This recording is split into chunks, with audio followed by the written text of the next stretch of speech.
So with that, it is 1:01. I closed the initial poll, but we can see, who our participants are in this webinar. A lot of people who work in real estate. Most people work in the city of Hartford. Thank you for joining us. And now I'll turn it over to David Griggs to get us started. Good afternoon. Thank you, Devin. And thank you to all of you for joining us for another of the Metro Hartford Alliance's webinars. To date, we had focused on the COVID response and helping our companies access the funding and assistance that our federal and state governments were providing to us. We'd like to change our focus a bit and begin about what happens next. So today's focus specifically on real estate and future COVID. We brought in some experts from around the country to talk to us about what can we be doing in the future of our downtown and regional real estate market, as well as how will we work as we begin to work out of this COVID situation. I'll turn it back over to Jevin now to walk us through some of the details on the agenda today and to walk through the agenda itself. Jevin? Thank you, David. So today we've got great topics talking about, issues in real estate and the future of work coming out of COVID-19. We've got a great group of experts to talk about the issues involved there. We also want to talk about opportunities for the region because, within crisis are the seeds of opportunities. And for the Metro Hartford Alliance, our goal is to seize opportunities to create jobs, create investment, and improve our competitive positioning however possible.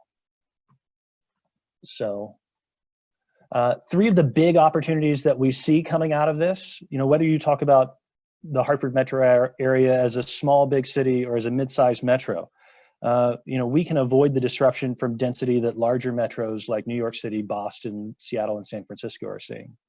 Second, our proximity to New York City and Boston, where companies and workers may choose to relocate outside of, but still nearby those metros.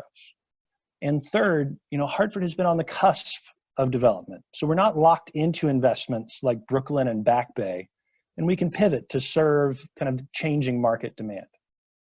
We'll talk more about those opportunities and the market going forward. But first, for some housekeeping, all participants are muted. If you have questions, please ask them using the Q&A module, not the chat window. Questions will be answered at the end. We've set aside 15 minutes to answer. Video and slides will be posted to preparedhartford.com and to our LinkedIn page. We will send a follow-up email to all participants with additional information and links after the webinar. And please write in the chat box if you can't see or hear something. We have a team at MHA who will be monitoring for technical issues, but let us know if anything happens for you. As David said, we've had a series of webinars where our goal is to connect you with information that helps the market thrive. And he covered how we're moving to talk about looking forward to the new normal and what the market looks coming out of COVID. And in the future, like many organizations, we'll have an increased virtual presence, and that includes increased webinars. So getting to the topics that we're going to cover today in both real estate and the future of work, office, retail, residential, workspace, and technology. These are all issues that could be covered in one-day workshops. So today we're narrowing our scope to talk about how these pieces work together to support jobs and work in the region. Office is where you work. Retail supports office by driving quality of place. Residential is where a lot of us are working now, where we might be working more in the future. And our decisions about residential are driven often by proximity to work. And we'll talk about commuting patterns going forward. Workspace is how work is organized, and it's also a competitive asset for recruiting talent. And then technology and infrastructure are the tools that power workspaces. And again, our regional goal is to have competitively positioned workspaces that attract talent and increase productivity. So that's the scope that we're going to approach this today. We've got great panelists to talk about each of those pieces. For residential, we have Michael Barbaro, who's the owner broker at Huntsman Mead Partners, a past president and current treasurer of the Connecticut Association of Realtors. To talk about the real estate market in general, we've got Jamie Lane, who's the Senior Director of Economics and Forecasting at CBRE out of Atlanta. To talk about the Hartford Region's office market, we've got John McCormick, the Executive Vice President for CBRE here in Hartford. To talk about retail, we have Denise Robideau, a Senior Vice President and Managing Director at Goldman York. She's also the State Director for the International Council of Shopping Centers. To talk about workspaces, we have Shauna Schlossberg, who's the CEO and founder at Upward. And to talk about technology, we have John Emra, President at AT&T Connecticut. Our agenda today, I've just covered the introduction. Next, we'll roll into real estate in the Hartford region pre-COVID-19. We'll talk about the inventory, how it's been changing, and the major trends in the market. After that, we'll talk about issues that are coming out of COVID-19. Here, specifically focused on increased work from home, increased hygiene requirements, and retail disruption. After that, we'll roll into opportunities in the Hartford region created by these issues. And again, we want to seize the opportunities here. And finally, we'll do question and answer at the end. And please post your questions using the module.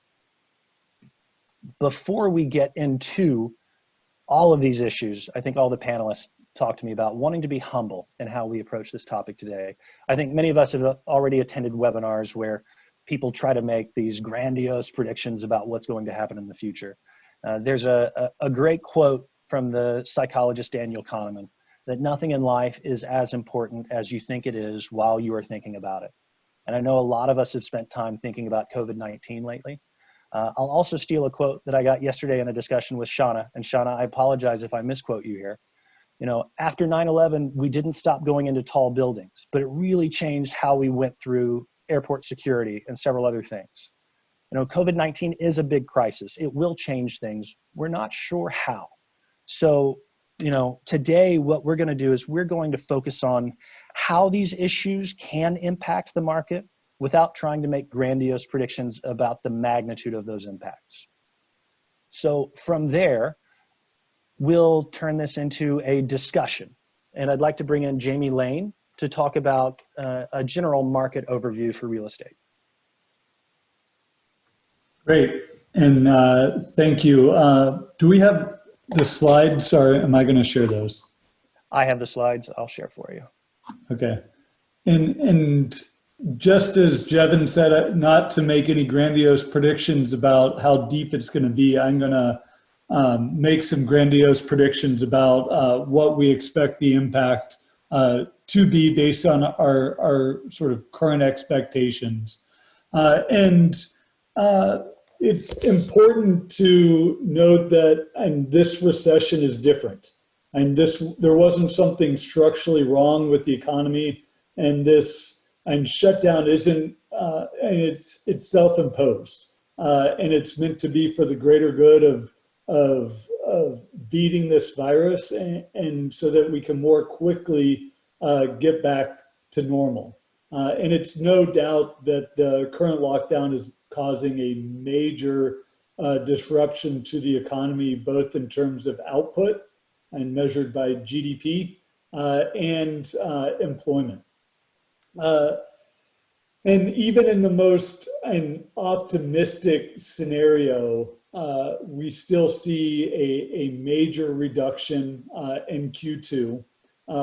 But we would then, as restrictions are lifted, see a quick recovery.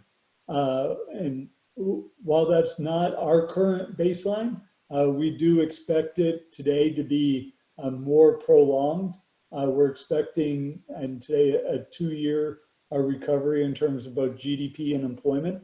It is going to impact different aspects of the economy and real estate sectors in different ways. On the industrial multifamily side, we're expecting a brief increase in vacancy and impact on rents, but then in a 1 or 2 year recovery period. While on the retail and hotel sectors, it's going to be a much more prolonged recovery. Our current expectation is for hotels for it to be a good 3 to 4 years before we get back to pre-COVID levels. This next slide shows what this employment impact is that we're showing nationally from Q4 2019 to Q4 2020. So sort of removing out and sort of the most impacted quarters being Q2 and Q3. But what does the bulk of 2020 look like? And it does look very negative for entertainment and recreation, accommodation and food services, retail and wholesale trade. So those sectors of the economy that are most directly impacted by social distancing, and much less so on office using jobs. And you can move on to the next one.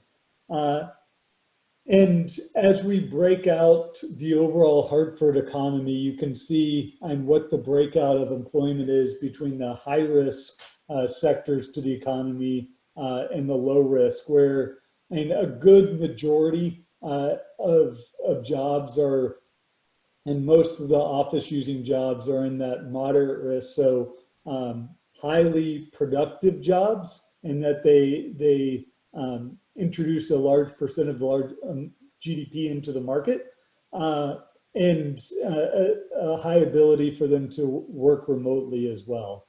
So that just gives us a baseline of where the risks are in the economy today, how that feeds through to the real estate sectors, and happy to pass it on to the next presenter.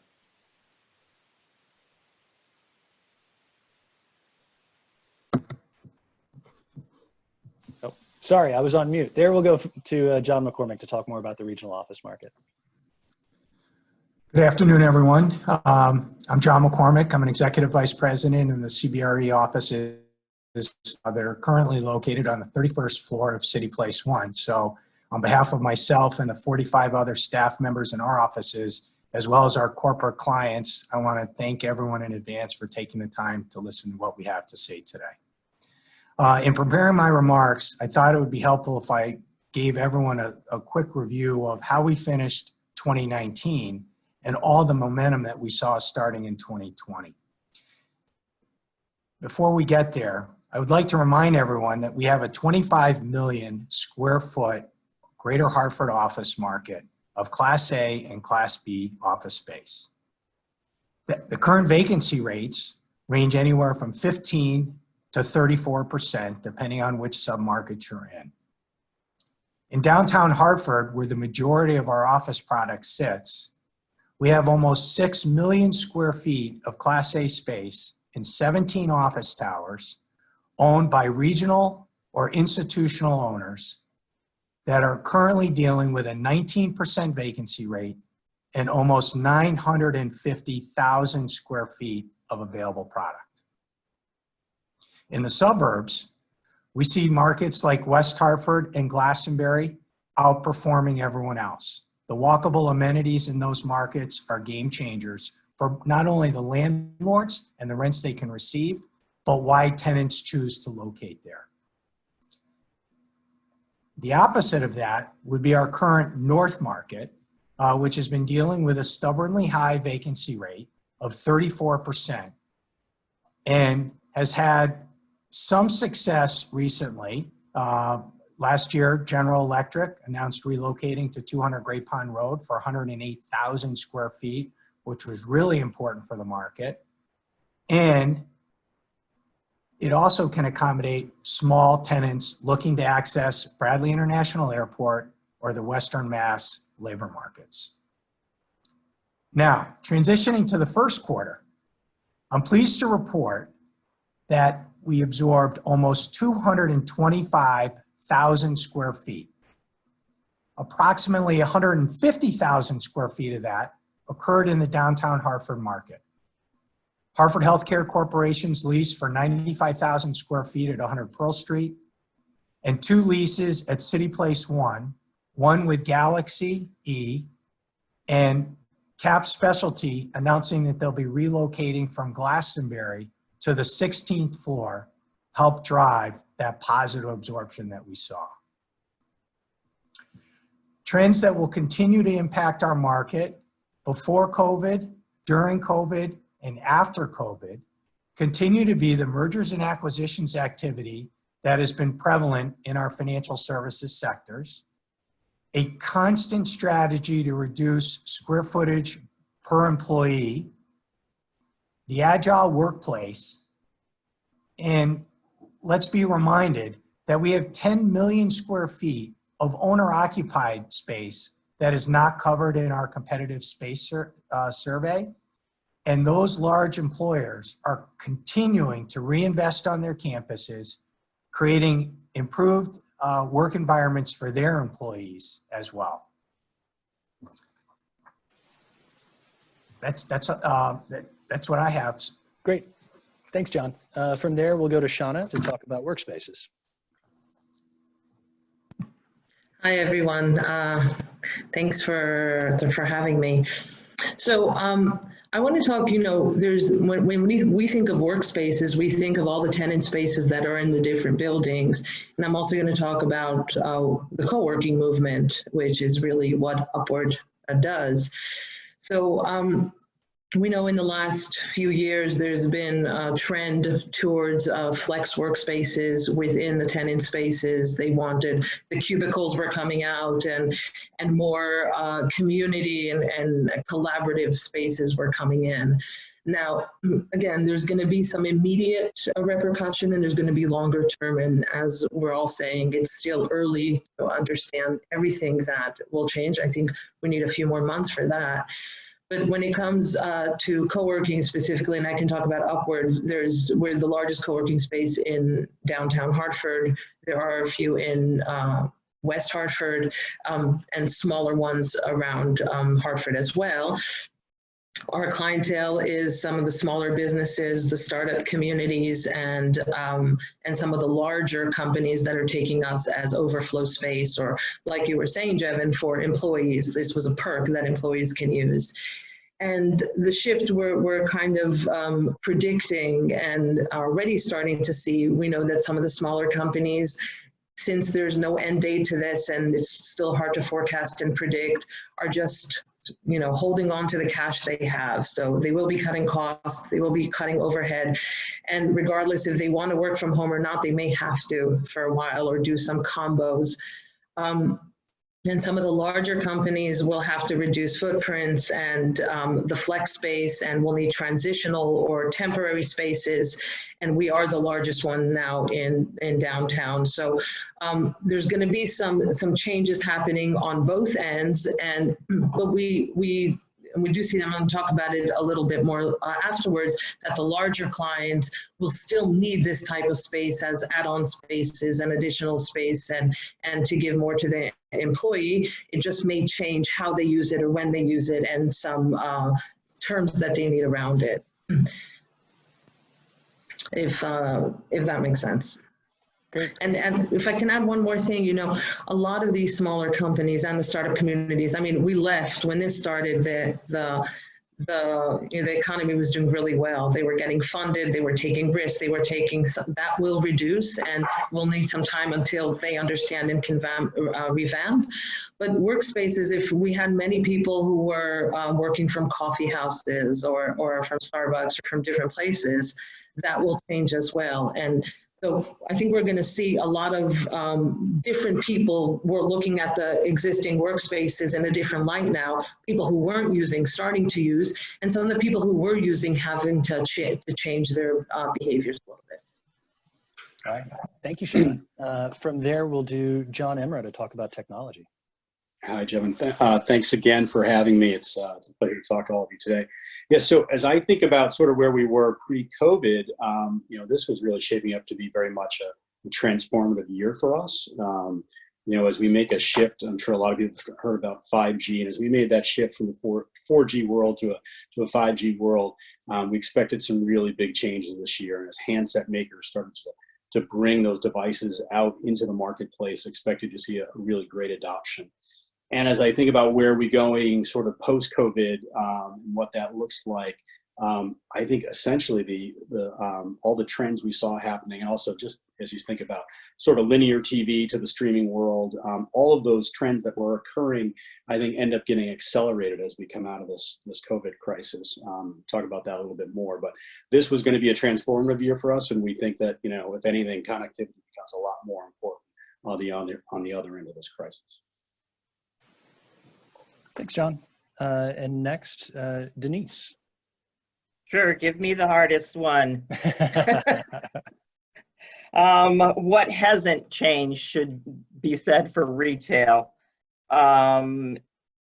Retail basically got the brakes put on it. You had shopping centers that closed. However, I do wish I probably owned a grocery store right now. Speaking to some grocery store owners who were doing in some sections, you know, $1 million in a week, we're doing at the start of the COVID, $1 million a day. So for them to be able to keep up with that, you can see, you know, they really haven't been. They're doing the best they can. They've had to switch over to deliveries, and, you know, if all of you have tried Instacart, things like that. But for retail right now, I think the biggest question is, you know, they're shut down for the most part. Your services, you know, your hair salons, your restaurants, everybody is just saying, you know, when can I reopen? And the open-ended, it's an open-ended question. They don't know when they can reopen. So I think when we're talking about, you know, what is the new normal going to be for everyone, that's to be seen. But I think the most important part right now is that people are looking at retail and saying, how can I do business a different way? And I think, like Shauna said, it's an ever-changing, you know, issue right now. But I think the biggest part is they have to have communication.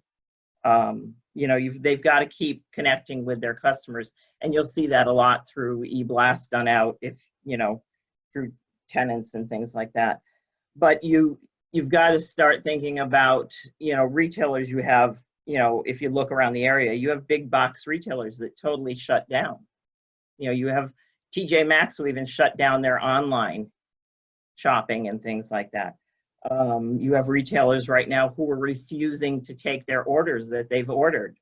There was a great article, if anyone gets to read it, in the New York Times the other day about the big box retailers, and they're feeling that that's going to affect them most. So I think we have the opportunity, especially in the cities and stuff, and at ground level retail, some of the new stuff that's going up, for instance, like on Park Street or what's going to be developed there, you know, we have an opportunity to look at new types of retail and smaller types of retail again. So I think you might see a resurgence in smaller retail, but it's going to be, it has to be like a quality of retail.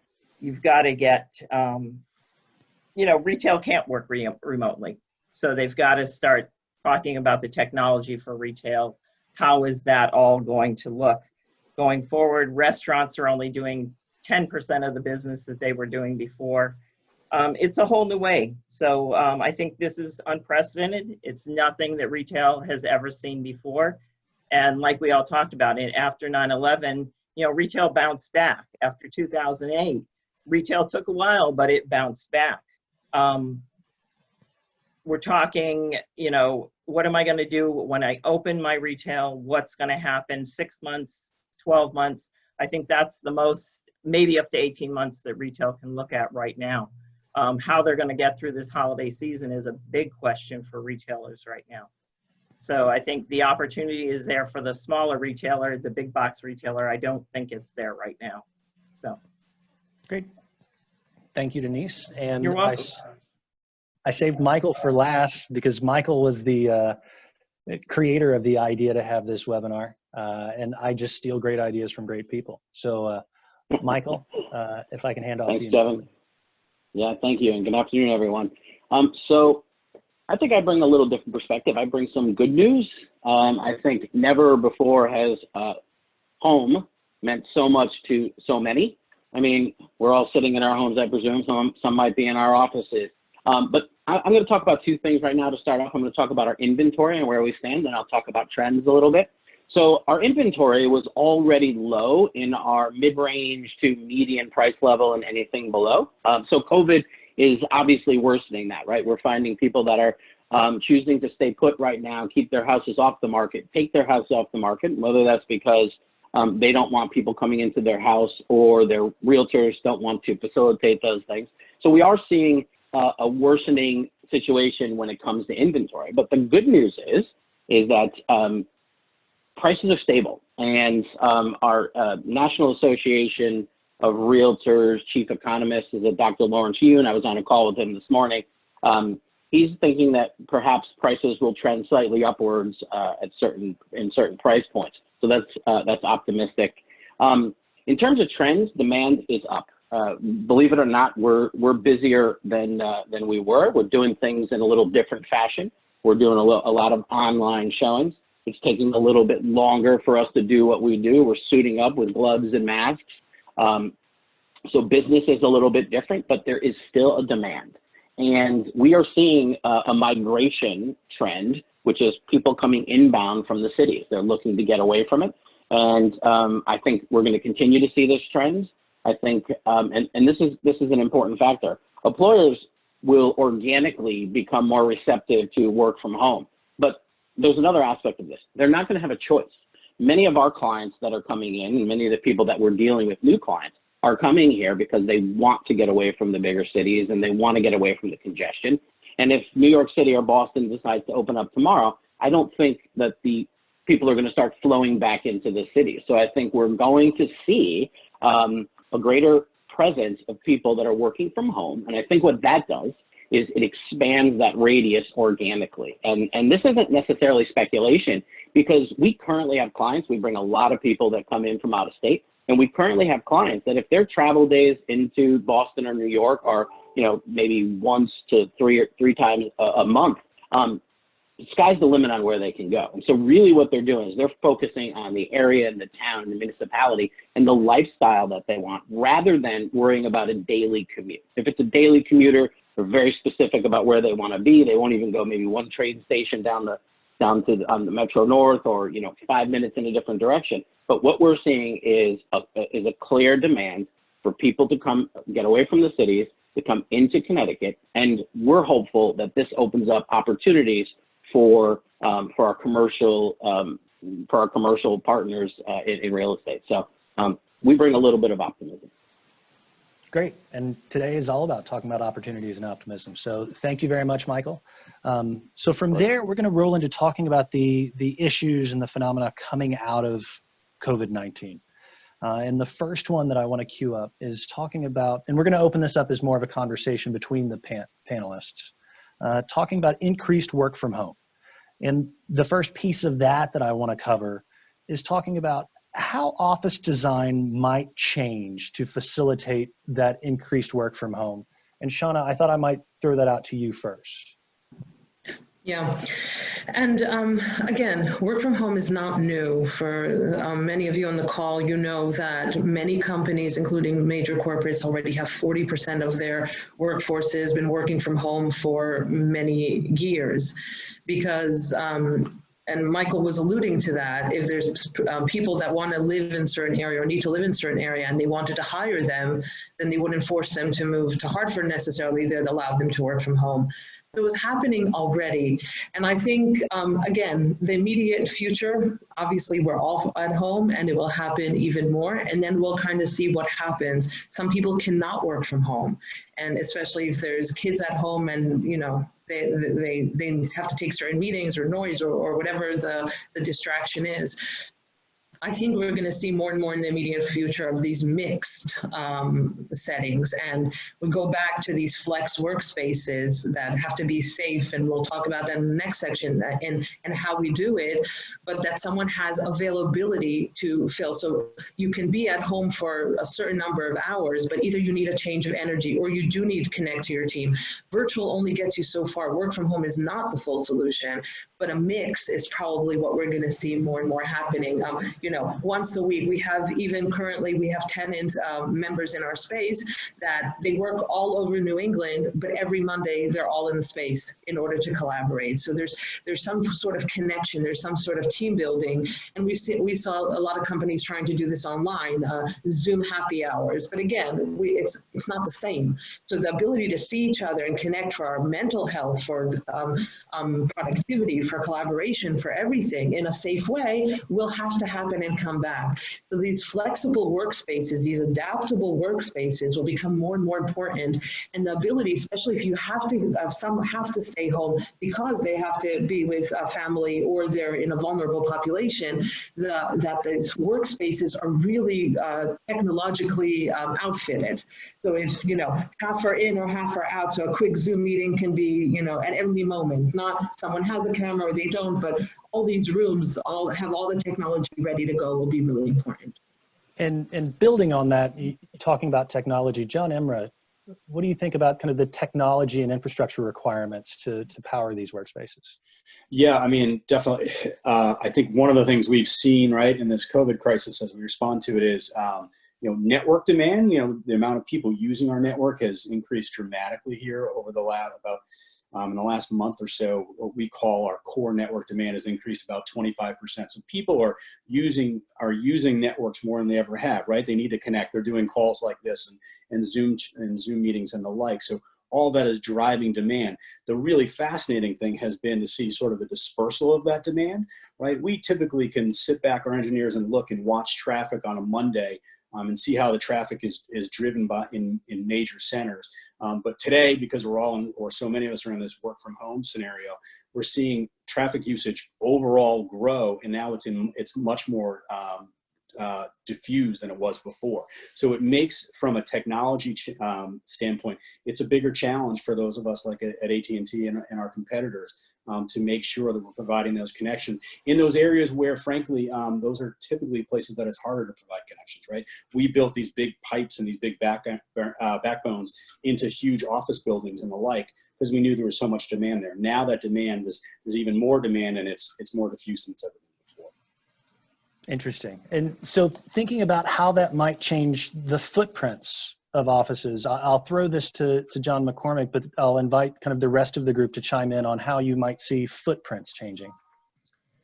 So truth be told, I was expecting that question, so I've prepared a little bit in advance, Siobhan. So I'd like to go back 6 weeks ago. On March 13th, CBRE announced that they would be closing their offices at City Place, and until further notice would be working from home and remotely.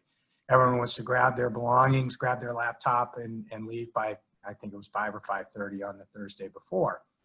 And like so many of our clients in the region, the Cignas, the Hartfords, the Bank of Americas, they too were starting their work from home initiatives.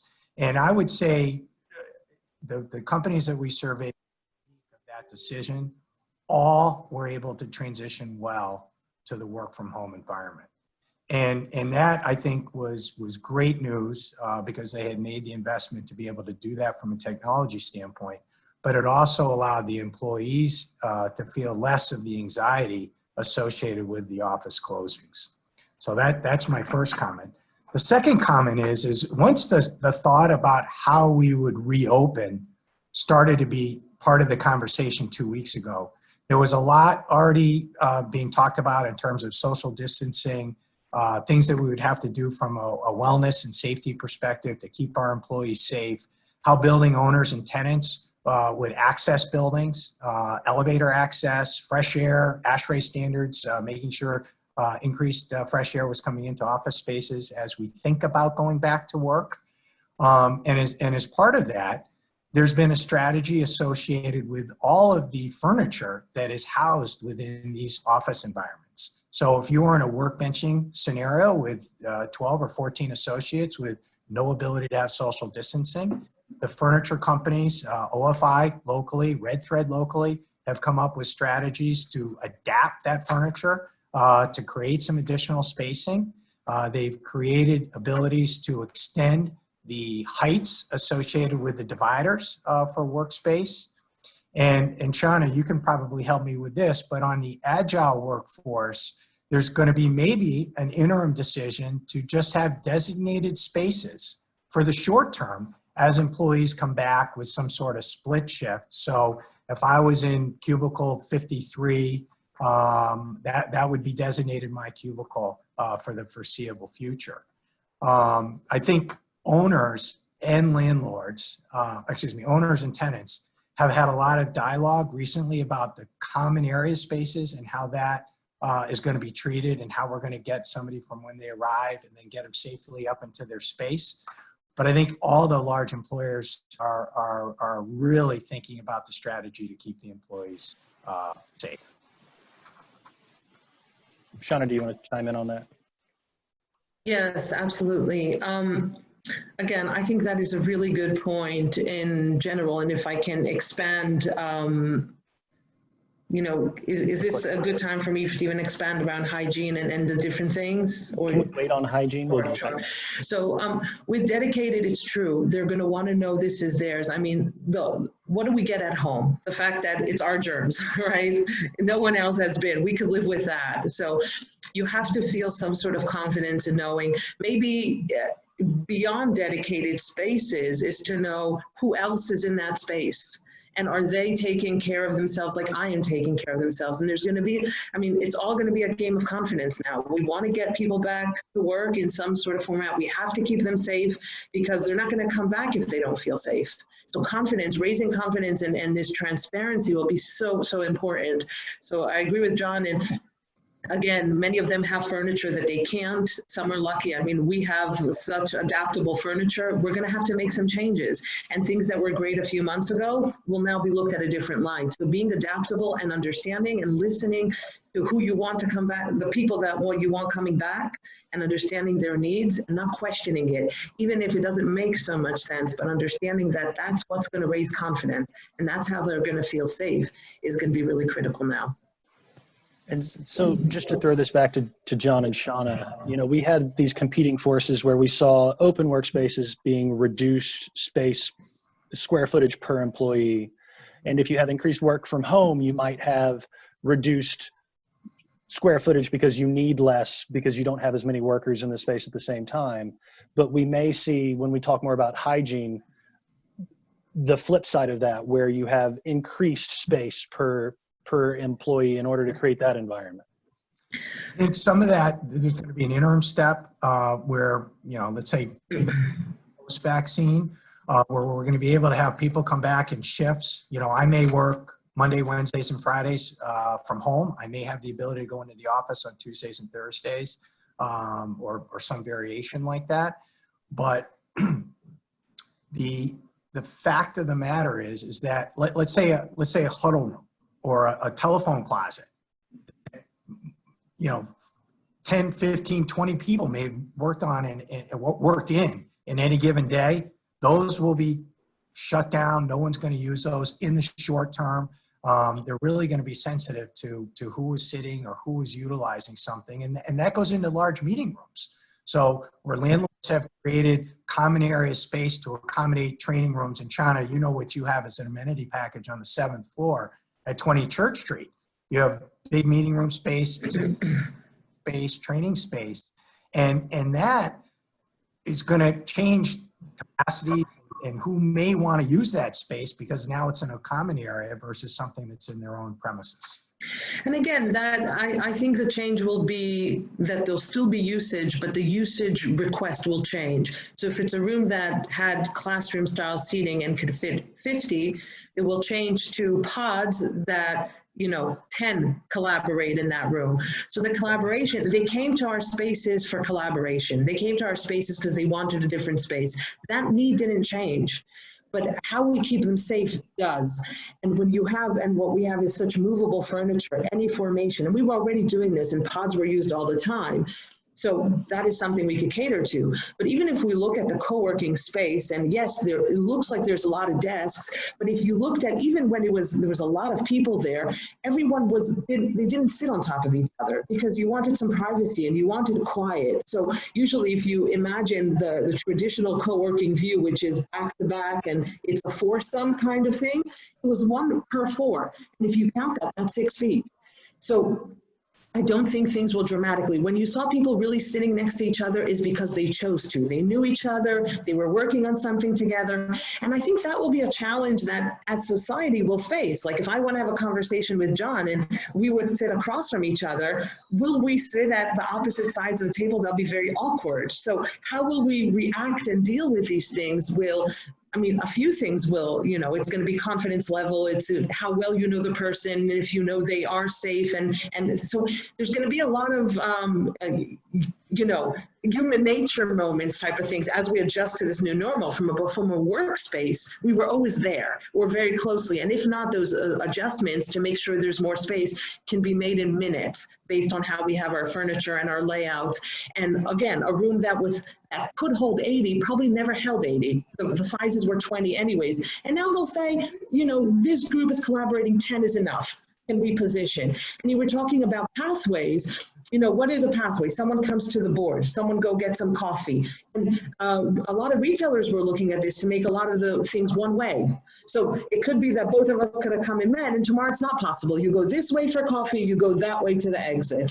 And that will be, you mark on the floor. There's so many easy ways to do it because everyone's on the same page. Employees have to feel safe. So certain things that have to come back, we'll just, we'll employ some creativity. The base is there, the spaces are there, and the furniture is able to do that. And now it's just how creative. How many people need to fit? If we follow that 6 feet rule so they have 6 feet around them, and how do you make that work? Thanks. And so let me bring in Jamie to talk about how this affects kind of overall market demand. Yeah, so, and we're throughout the cycles, we know that overall employment has been the major factor for demand across all sectors. The densification of that demand, though, can greatly impact how the overall change of demand impacts the absolute use for space. And we have been seeing an increase in densification. Now, whether that trend continues or doesn't, I think is anyone's guess. And where we may have more people working from home, more people and not wanting to pack and as many people into the same amount of space in the office. So that trend could change, but it's yet to be seen. But we are, and we also see sort of intervention in that some of the peak unemployment levels and job losses that we're going to see over the next few quarters may not actually show up in terms of companies reducing their overall need for space because they anticipate bringing those workers back and rehiring as we get through the sort of depth of the recession that we're currently in. Great. And the one piece that we haven't really touched yet, talking about work from home, is the impact on residential. And so, Michael, let's talk about that there. And I'm going to do another screen share because, Michael, when you and I talked, we really went into how commuting patterns might change this. Right. So, as I mentioned a little bit earlier, demand is still up. The demand that we're seeing right now, at least in our company, our demand from investors has dropped off in the high 80% range, right? And so whether that's a factor of people are just hunkering down, or that's a factor of people being advised, that these rent payment deferments remains to be seen. But the demand that's being driven right now is for primary residences, and we're also seeing demand for apartments. And perhaps, and in my mind's eye, there'll be a hybrid of this. And I don't disagree with what Sean has said. And when I'm referring to work from home, I really mean work working from your home community as opposed to commuting into the city every day.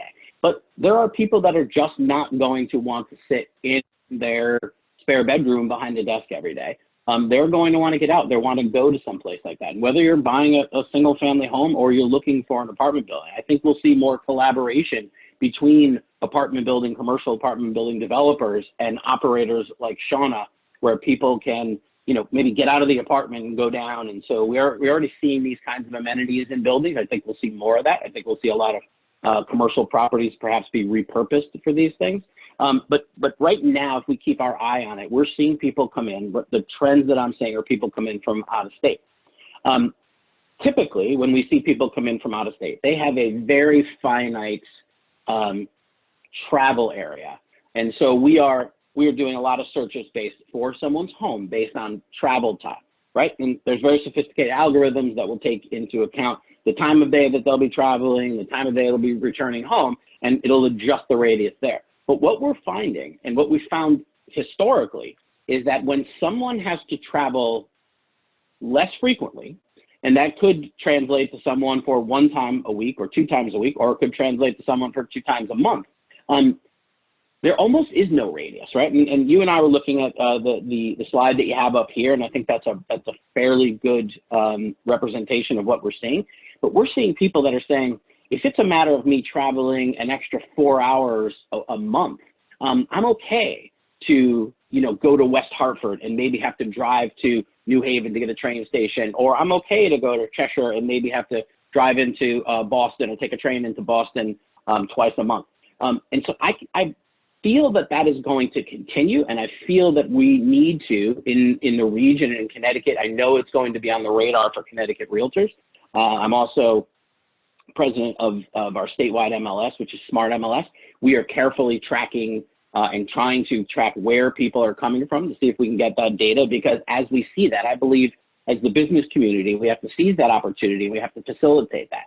And then I think as more people start to come here, I think it opens up a world of opportunity for us and for our commercial landlords and landowners and investors, because when people come, they do need places to recreate. They do need places to go to the gym. And so I think we might see a shift. But right now, what we are seeing is a demand for primary residences. And whether they're coming in from out of state or they're just realizing that 2-bedroom, 3-bedroom house isn't large enough for them, if they are going to have this new hybrid normal of working from home, I think we'll see a lot more people staying in Connecticut and just finally moving up and deciding to get off the fence and make that move to a larger property. Thanks, Michael. And for participants, the map that we popped up there, if you look at current patterns for New York City and Boston, you're seeing that blue area is their average commuting radius. If you expand it out to the increased radius, you know, if a worker is only going to the office twice per week, that's where we get to the pink. And so for New York City, you see a big boost for Southwest Connecticut. For the Hartford region, that begins to touch parts of us, but a big opportunity for us becomes Boston, where in 90 minutes, you may be able to get from Boston into many parts of our region. So from there, I actually want to circle back because, Shauna, we started talking hygiene, and thank you for kind of pausing to let us go through this. But let's get back to how increased hygiene requirements might make behavior change. Okay, so, you know, it's hygiene and it's more than hygiene. I was talking earlier, it's about confidence. What do you need to see as a tenant in order to feel confident coming back? So we think of hygiene, we think of, you know, clean surfaces, clean bathrooms, clean anything you touch. But it's actually going to get more creative than that. First of all, hygiene has been expanded. Remember, this is a respiratory disease. Hygiene is now the air we breathe. The air has to be clean. So air filtration and that whole industry that, you know, was maybe a distraction for commercial businesses is now critical. And it's not that it was a distraction because their air was bad. Their air was perfect, but now it needs to be more perfect. It has to be so clean. And a lot of technologies are coming in, and we actually invested in one that purifies, it can clean flu in the air, and now doing studies if it can clean the coronavirus. So this will be a huge place for technologies like this. Now think of contactless as well, because we're thinking let's clean the elevator all the time, but really shouldn't the you know, stop not allow people to touch doors and elevators anymore. Today, there are solutions that with your phone, any door becomes smart, any elevator becomes smart. So that's long-term even better than keep on wiping it down every 20 seconds. Now, let's go to the bathrooms. If we were talking about earlier, the way we're going to sit is going to be safer, but how are we going to use amenity spaces? That could be the coffee machine, that could be the bathroom. Well, a bathroom not an amenity, but you know what I mean, that additional spaces.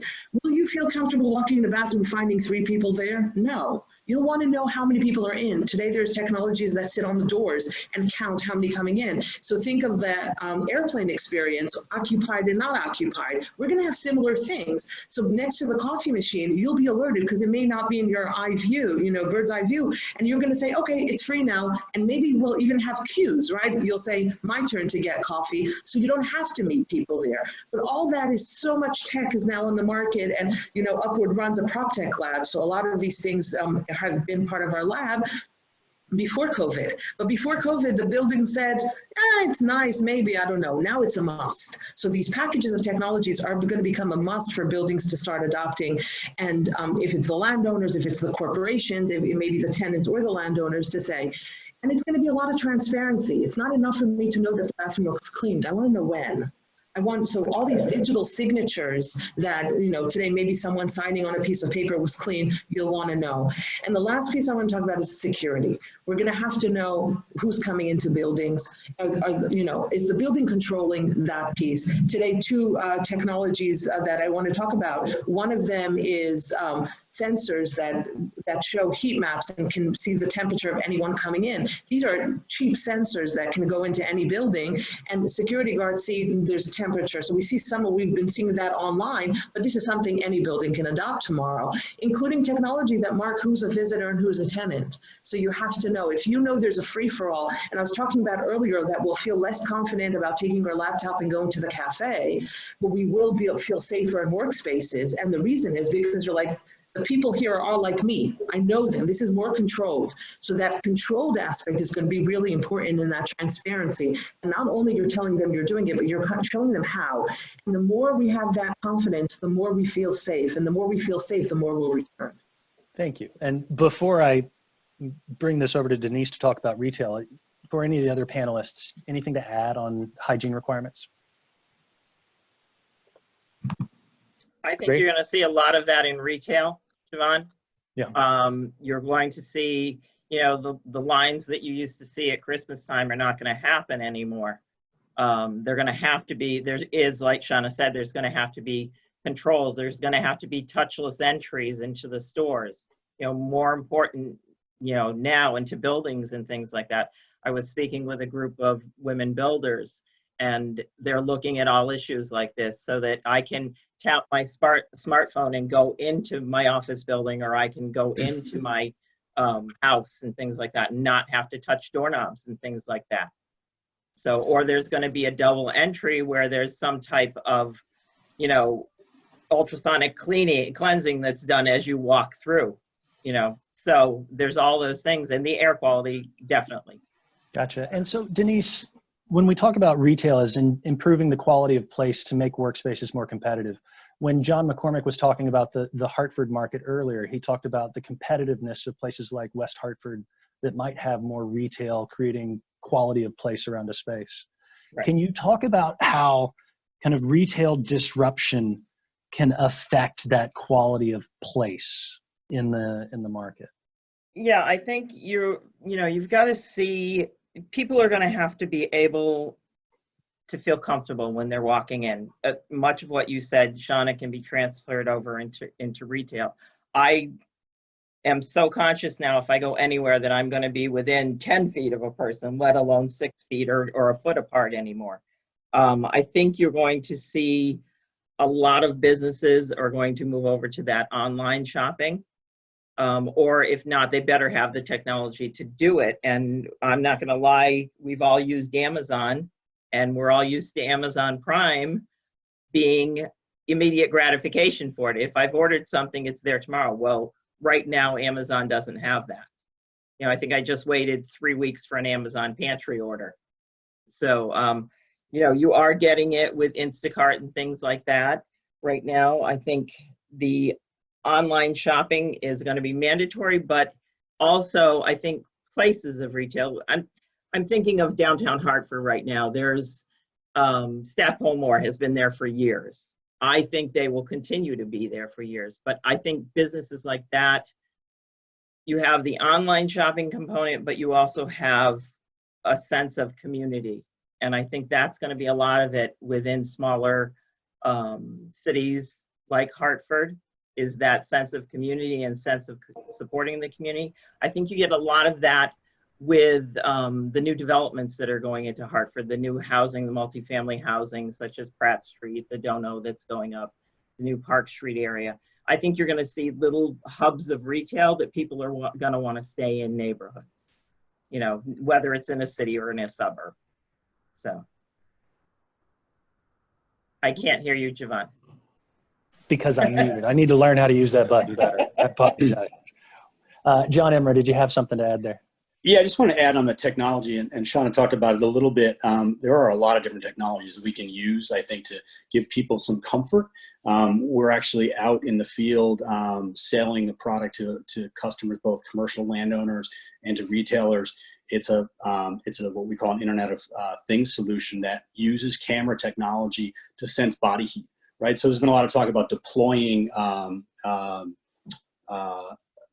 temperature gauges for people. This is a passive video screen, and it monitors people's body temperature as they walk through, and you can alert people that way. So there are different things that we can do on a technology perspective, I think, to make people feel comfortable about the spaces in which they're entering. Great. And hey, David Griggs, talk to me about how, you know, retail combines with office to create quality of place, and to especially create competitive quality of place when competing with other markets across the country. Right, and thank you. I appreciate the opportunity, because I've heard a few things today that we've referred to in our John mentioned walkable amenities when referring to places like West Hartford and Glastonbury, and downtown Hartford is certainly one of those areas that needs to have walkable amenities as well. But that's within our region. You know, the key to our economic success is growth, right? We have to grow as a region, as a city. We have to grow. For us to grow, we have to compete with other markets.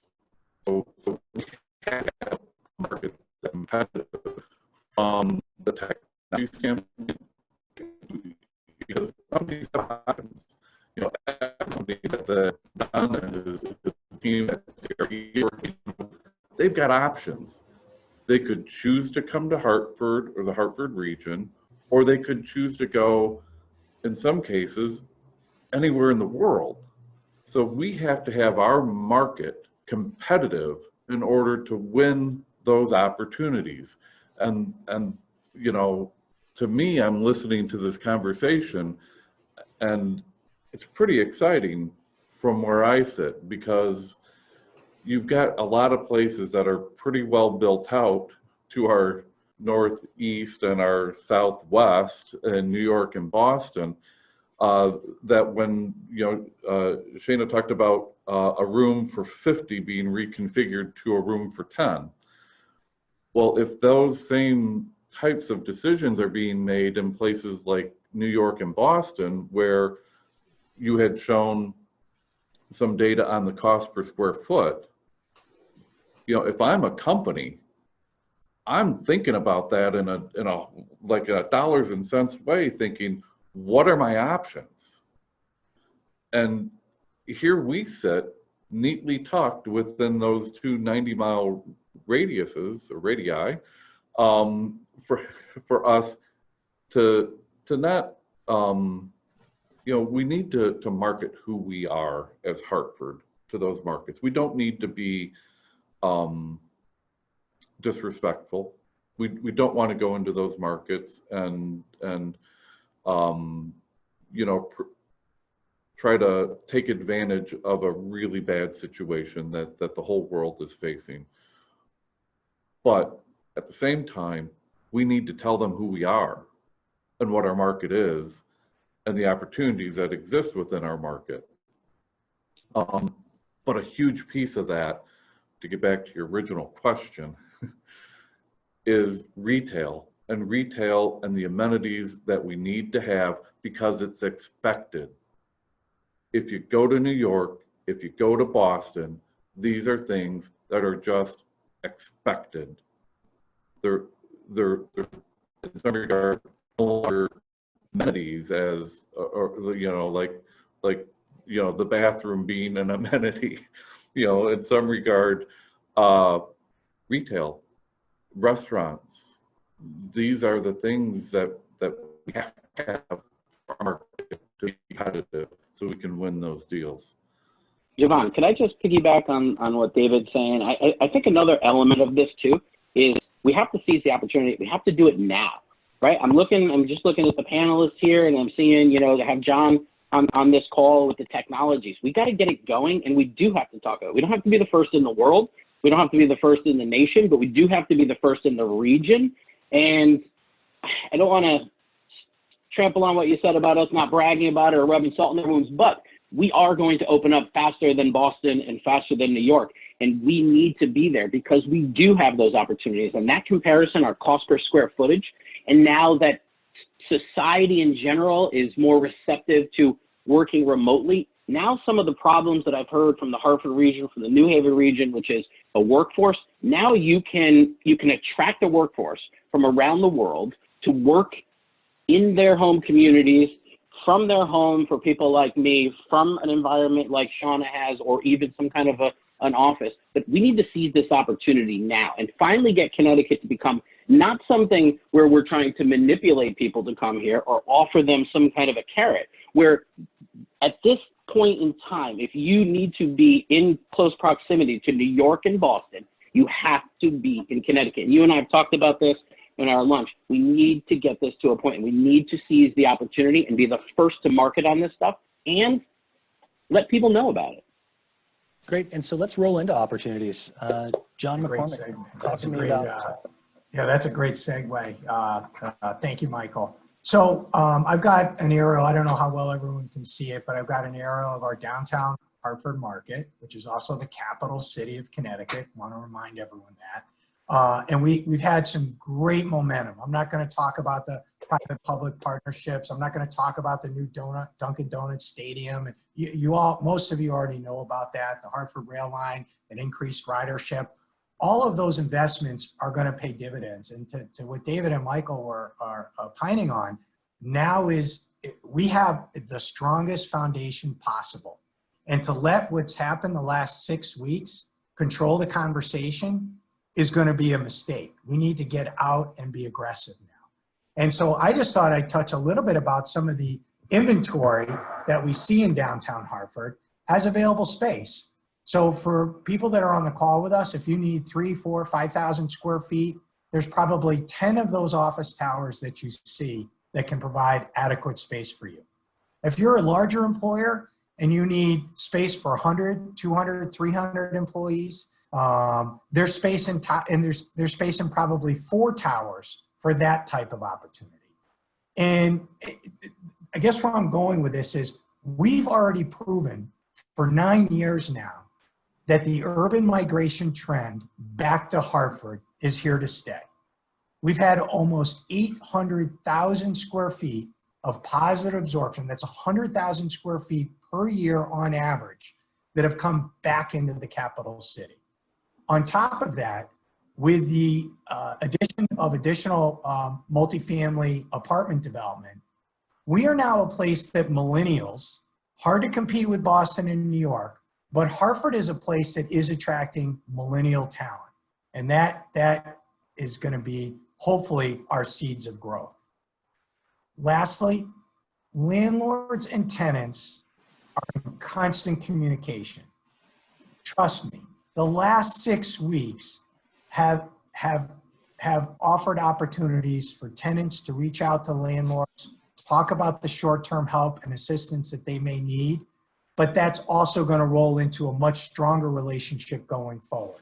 So we've all heard a lot about PPE, We've heard a lot about PPP. We've heard a lot about CARES.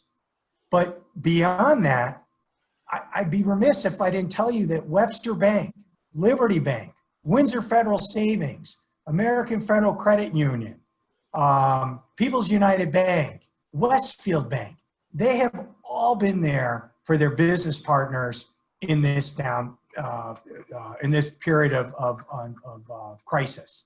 And that communication is what can help, I think, fuel us when we come back online to be productive in all thinking about what the reopening and the long-term push for Hartford and the greater Hartford region can be. I just have 30 more seconds, Jamon. Transitioning into the suburban market, we have some great space opportunities as well. So as Metro Hartford Alliance is out talking to their clients, when we're out talking with David Lerman and Governor Lamont's initiatives to attract new businesses, when you can come into Windsor and lease space for $20 a square foot, when you can go to Rocky Hill and lease space for $24 or $25 a square foot, when you can go to Glastonbury or West Hartford Center for those walkable amenities in the $25 to $35 a square foot range, that is dramatically different than what those rental rates would sound like in Greater Boston or in the lower Fairfield County tri-state area. So that's really a competitive advantage, and in my position, the way I'm looking at it, our opportunity as well. Thanks, and particularly when you need to have 3 times the amount of space for the same amount of people, right? So the trend is going the opposite way. And so if you have to triple or double your space to give people, you know, more distance between their coworkers, try and do that in Boston or New York. Yep. So talking about workspaces, Shauna, talk to me about opportunities. Yes. So first of all, the biggest opportunity we see even for Upward is, and I talked about it a little bit earlier, and it's been a topic of conversation, is repurposing some of the things, because we're doing a lot of corporate events. And now that as we're already seeing interest from some of the companies who say, we can't make long-term decisions, we can't take another 20,000 square feet, although we may have to, but what do we do for the next 3 months? We want to get people back, but we want to make it safe. There's teams that now need a room of 1,000 square feet. We have it ready to go tomorrow. Doesn't need a build out. It doesn't need, the furniture's already there, just being repurposed. These are already tech rooms, so Zoom session and all that. So remember, a lot of the corporates are already our clients, and we're working with them now to see, okay, what are your immediate needs? Let's not think long-term, because that's scary for many. They don't know, they can't think to September, but let's look at June, July, August. What is the needs and how can we cater to that? So that's the immediate need for opportunity. And the secondary is, you know, I was talking about small businesses and startups that, you know, a month ago were in their prime. They were doing so well. The future looked so bright. And the reaction shouldn't be, I can't afford, I must stay at home, I must, you know, because that could also be the end of their business. Work from home didn't work for a lot of these freelancers or startups because they needed to be part of a network. And Upward offers that network. So how can we be more flexible?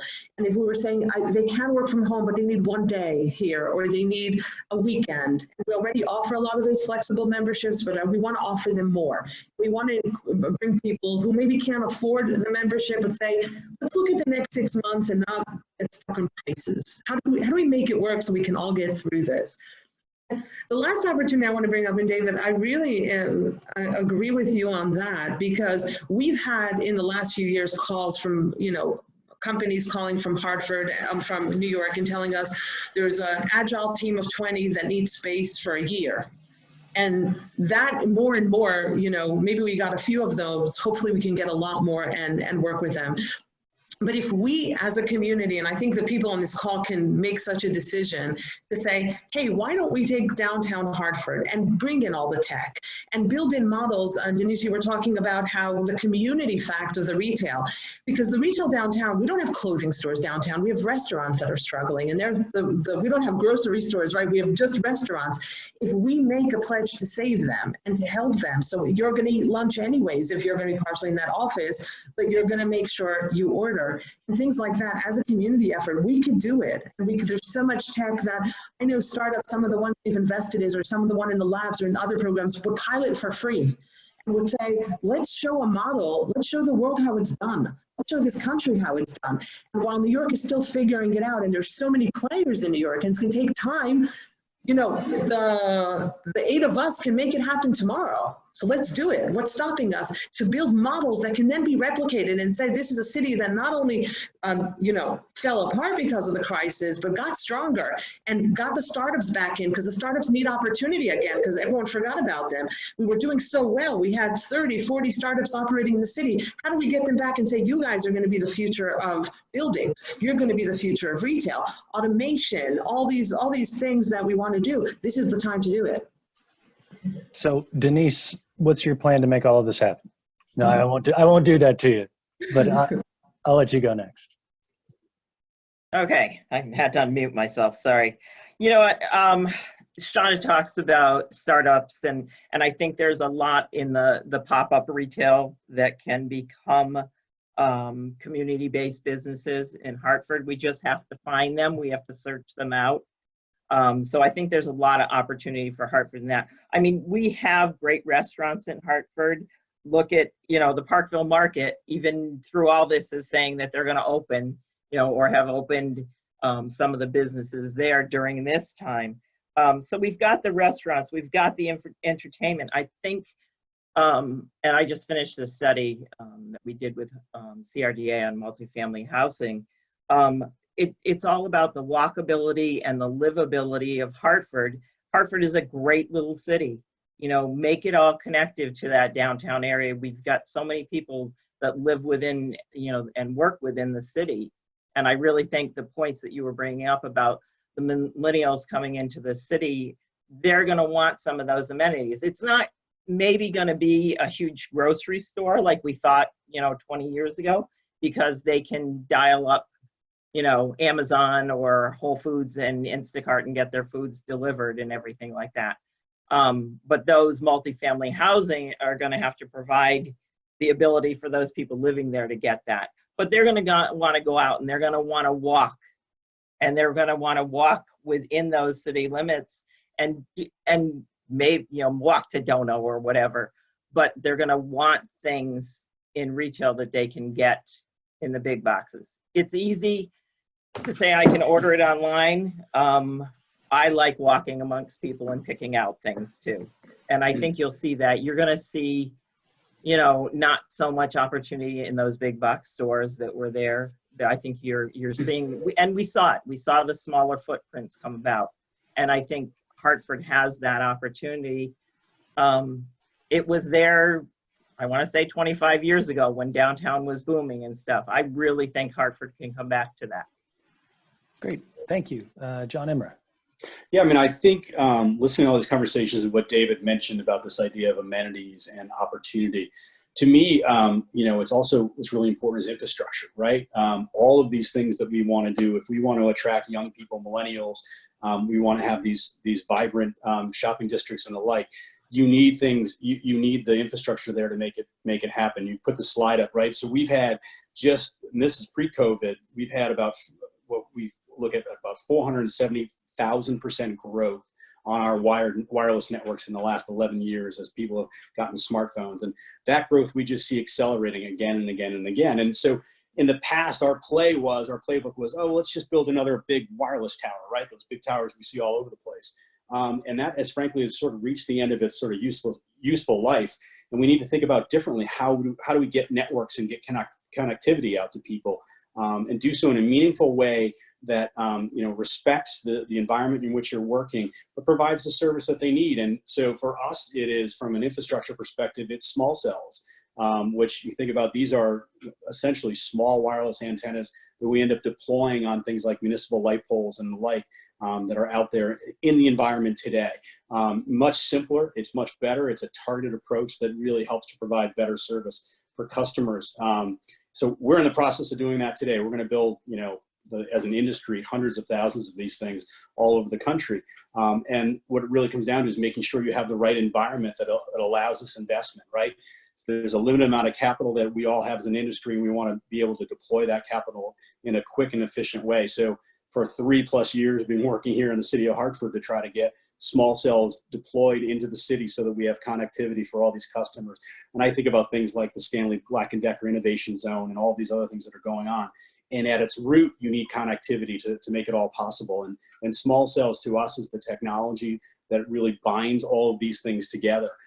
So the Alliance has been a great partner of ours with us on it, which we very, very much appreciate. But, how do we then, move forward and get this infrastructure out there in place so that we can capitalize? Because I actually do, and I agree with sort of all these panelists, you can sort of see this as, and look in a very sort of glass half empty way, or you can see be the optimist here. And I do think there is a lot of reason to be optimistic about the future of Hartford. We just need to be able to make sure we capitalize on it. And I think infrastructure is a big and important part and an important play in all of that. Thank you. Jamie, thinking big picture. Yeah, thanks. And we see both risks and lots of upside going forward. The curves are being bent for terms of new cases, and it seems like we're on the upswing on focusing on what it looks like coming out of this. There's been over $2 trillion in stimulus, with more fiscal and monetary stimulus on the way. As I said earlier, 70% of recent jobless claims are temporary. And you heard it on today's call, corporate America is gearing up for a restart. Oil prices are falling. So while that hurts in many oil dependent markets, for the rest of the country, it acts almost like an effective tax cut as it can feed consumer spending for consumers. And there's generally a lagged effect on monetary policy in how it increases overall investment. And that can actually feed into a investment surge with a combination of the CapEx deficit that we're going through right now. So don't underestimate the impact of pent-up demand, both on retail, on hotel, and all other types of spending. And right now we see an upside from Q4 onwards with a big catch up in 2021. Great. And so from there, Michael Barbaro, let me bring it back to you as I start to put up our Q&A screen. Yeah, look, it's simple. I think I've probably touched on the opportunities here residentially, but the more business we bring, these people need places to live. And it's been my sentiment for a long time now that if we can make Connecticut and the Hartford region in particular a more desirable place for people to do business, and I think we've enumerated the opportunities here today, then we have homes to sell them. We certainly have enough room and price appreciation to catch up to the rest of the country here in Connecticut. So the opportunity exists. If we could bring them here, we can house them. Great. So with that, we'll switch to the Q&A portion of this, and I'll ask all the participants, if you have a question, please use the Q&A module that's on the toolbar of your window. We'll give them to the panelists, go through them one by one. So for our first question, it's, do you see an increased need or demand for solo offices in the suburban marketplace? The individual office close to where people live that they can work from home but not be in their house. And I'll throw that out to any of the panelists. I'll jump in. So again, these solo offices already existed. You have multiple companies that offer these services. I won't name specific on the call, but so in West Hartford, there's different shared offices. It's not a new concept already. It is in the suburbs, already is close to home. And in general, what we've seen is why someone would come to like a space like up or downtown versus go to a space in West Hartford. If they live in West Hartford, some people just don't like traffic, right? So they're going to go close to home. So I don't think it has something specifically to do around COVID, because it's not like your car is unsafe. So that the travel distance doesn't necessarily affected by this crisis. But it's, again, some people don't like to drive a lot. They want to walk to work. They want, so it's really their own behaviors. Versus some people want to be near a network or near people or part of something that is focused on something specific. So because we have a lot of our members and our partners around InsurTech and health, digital health and things, and the startup environment, we see that people, even if they were living in West Hartford, came to us because of that. So I don't think there's going to be a greater need than what it is now. And I think this exists a lot and probably will continue as it was. That's my opinion. I just may add, you know, our suburban market is obviously very vibrant from an office standpoint. You've got 4 million square feet in the West Market, as an example, which is West Hartford, Farmington, Avon, and Simsbury.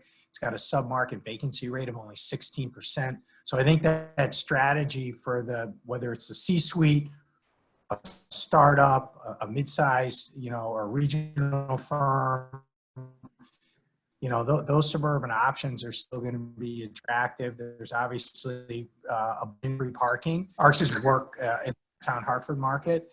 But it's, you know, it's going to continue to be relevant, in my opinion, for the foreseeable future. Okay, anyone else on that one? Great, so I'll move to another question. Often when we talk about the Hartford market, we focus on City of Hartford. But how do we take a more regional approach to this, especially thinking about if you have people relocating to the Hartford region, they're looking for a diversity of options. It might be downtown Hartford, it might be West Hartford, it might be Middletown, it might be Chester. People want many different things, and one of the strengths of our region is the diversity of options. How do we think more regionally about the opportunities available to us?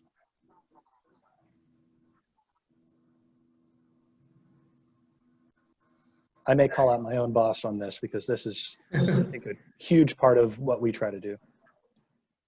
Well, yeah, you know, I can just speak from my perspective. When we're out marketing the Hartford region as a place for companies to consider on a national or global scale, for us, that's the only thing we talk about is our region, because our, you know, that's where the strength of our people come into play.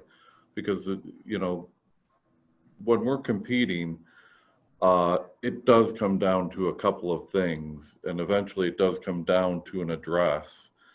But before we can even get to the point where we're talking about an address, we have to quantify, we have to provide the definitive answer that we can provide the workforce, the people.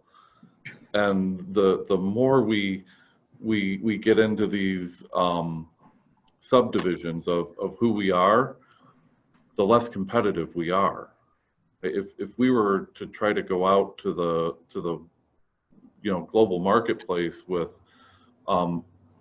let's say just the City of Hartford, you know, a city of what, 180,000, and that workforce is not a competitive product.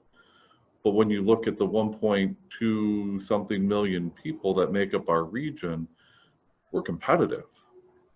And then when you add in the cost of real estate, the cost, both residential and commercial, that's how we become competitive. That's how we can compete. Joan, if I can I would just add. So go ahead, John. No, you go, Shauna. Go ahead, please. So, you know, Upward works a lot with startups, and we run prop tech and age tech programs, and our partners in the city are Stanley and Hartford InsurTech Hub. When we're bringing startups to the city, it's all about the region. it's not about, we may bring them to downtown Hartford because that's where we want them and we want them to help create the energy. But our partners are all the insurance companies, both health, life, PNC, are companies like Carrier and UBS and, and Stanley, of course. So those are not necessarily in downtown Hartford. And it can go as far as partners we have in New Haven and even in Stamford. I mean, we go really big, and it's more about, the opportunities in Connecticut. So when we sell it to the startups and to anyone outside, even though we're selling them to come to Hartford, to downtown, really the sale is look at everything we have, and we all know each other, and we can get you in front of people. I was talking earlier about the value of the network. Offices and especially workspaces are not only you're not going there for a desk. For a desk only, you can stay at home. It's for a lot more. It's to be with people, it's to collaborate with people, it's to create, and it's also to have connections, right? Many of us need these connections to drum up business. So the fact that looking at a region that so many people know one another, and so you can get in front of almost anyone, any executive so easily, that's really the value of the space. And that's where you can't say that in New York, you can't say that in Boston, and that's where Hartford, and we have seen that in our scouting efforts around the world. That's why they want to come, because they understand that you could live in New York and not get in front of any C-level. And in Hartford, any one of us can get them in front of many people. So the value of the region and the value of the opportunity from a corporate perspective and partnership and business is something very, very obvious, and we sell a lot. I think that's a good segue. I was going to mention the first, Route 9, which connects very nicely, with the west submarket of Hartford, with the south market, the Route 3 connector, which connects the east to the south, the 291 connector, which connects east to north. Those are critical in terms of allowing somebody to have a reasonable commute from somewhere in the region. And I think that's one of the best advantages we have, in that, if you want to have a walk to work and live in downtown Hartford, you can do it. If you want to do what I do, I happen to live in New Hartford, so I commute 24 miles every day into Hartford. And on any given day, I know I have either a 40-minute commute or an hour commute, but I chose to do that. And I think that's a really competitive advantage to where David was going when we talk of life and the diversity of the employment opportunities here. Great. Does anybody else have something to chime in before I go to the next question? Okay, so the next question, maybe Denise, I'll cue you up for this one. We're talking about the importance of retail to quality of place, and also the disruption that retail is facing. What are some of the best practices or some of the suggestions that you have for us to come together and support retail to make sure that we have kind of the vibrant quality of place necessary to make us competitive? Well, I think everyone is going to have to realize that there is this new normal out there for retail. And I really think, on the retailer side, it's going to be the quality, the service, the safety, the communication, and that. And it's always that sense of community, and that goes into the communication. I think one of the biggest things we can do is help to support the local businesses once they do open. I work with Bloomfield's Economic Development with their small businesses, and we did just a campaign that's out there right now to do takeout local and win a prize. It's things like that. It's once those businesses open up that we help them out. So I think going forward, we're going to have to make sure that we do that for them, whether it's downtown or whether it's in the suburbs. And I'll throw that out to the rest of the group.